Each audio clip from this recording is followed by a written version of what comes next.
The government shutdown and inflamed trade war talk puts a halt on our recent market recovery. I'm Tony with Clarkson Santoro, and this is our real estate update for the week of Friday, October 17th.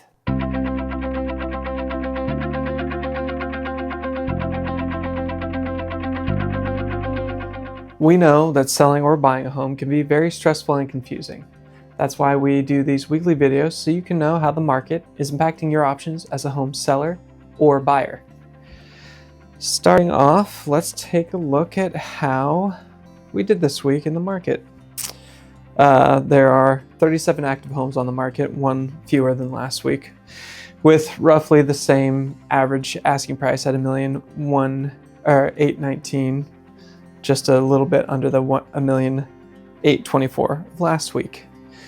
5 homes went pending, one fewer than last week, but significant here is the average asking price on those pending sales is up over $2 million, a significant improvement from the $1,575,000 we had last week.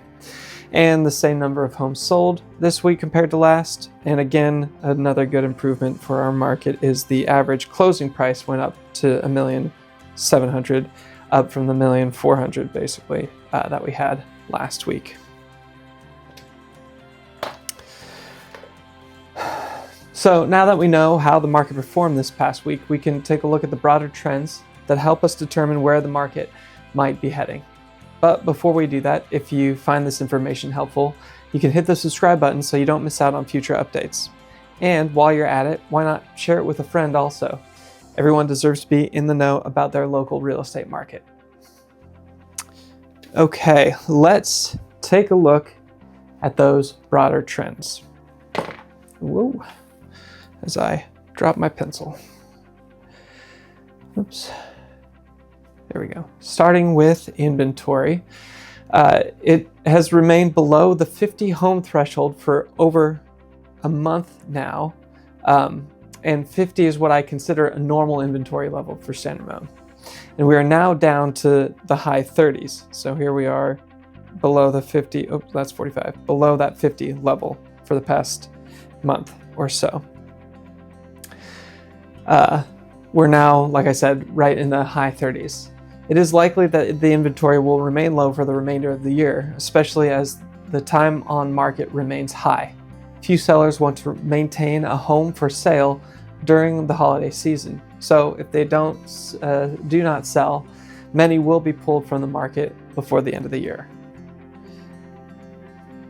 As inventory continues to drop, the turnover rate should increase. And indeed it has, just not as dramatically as I would like. We are sitting at 70% turnover rate right now, after reaching about 90% earlier this week for a few days.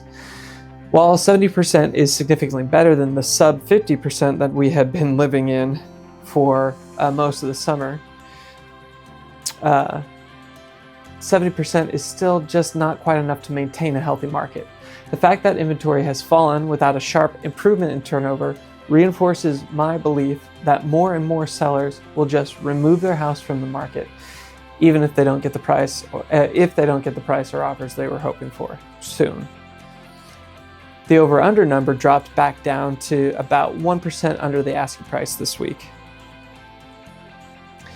We had been creeping closer to the break-even average, but that took a step back this week. Homes are still closing well within the neutral market range of about 1% below asking. I think plus or minus 2% of asking is a neutral value.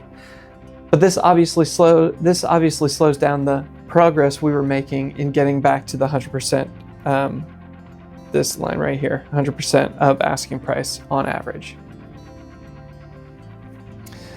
The average sales price has dropped precipitously over the past 4 weeks. You can see that trend line there.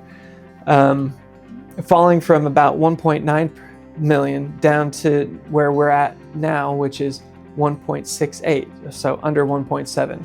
That's more than $200,000 average price drop. This is a trend that is likely to continue as homes in the sub 1.6 range continue to perform well, and the homes over that price range tend to struggle to get sold. This holds true especially in the homes that are asking over the $2 million price. I mentioned earlier that the pending sales have just recently reached over that $2 million average price, asking price for the current pending sales. That's a level we haven't seen in a long time. So those homes need to be standout properties to garner any type of attention that will generate a solid offer. The Triple Q fund had an off week this week also, closing at about 2%. Here we are down, and then it kind of leveled off. 2% below where we were last week. This is largely due to concerns the tech industry has regarding Trump's latest tariff threat. A 100% tariff on China would certainly have an immediate negative impact on a lot of technology companies' ability to remain competitive in the market. That in turn could not only cause a shift in the personal holdings of a lot of tech employees that make up a large percentage of our buyer demographic, but it could also cause a significant portion of those buyers to be laid off. The longer the trade war continues, the less confident buyers in our housing market will be. In more positive news, interest rates did come back a little bit more this week by a few basis points, only 2. Oops, my interest rates chart is wrong, but they still haven't reached the low point of last year, which was just over 6%, and they are nowhere near the 5% mark that I think will be necessary for us to see a serious change in market activity. But any positive movement is a good sign.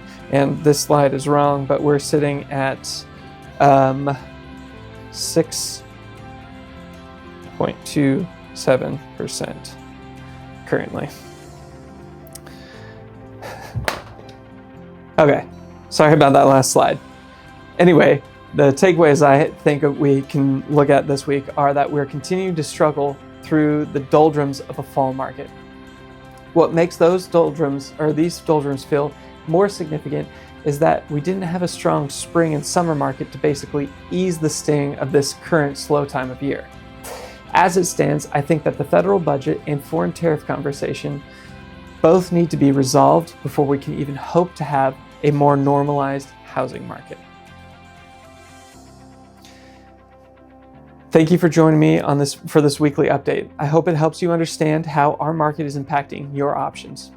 Don't forget to hit the subscribe button and ring the notification bell so you don't miss out on future updates.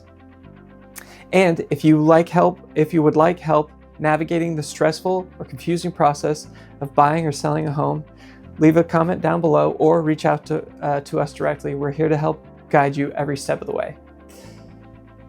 Have a safe weekend, and I'll see you next week with a new update.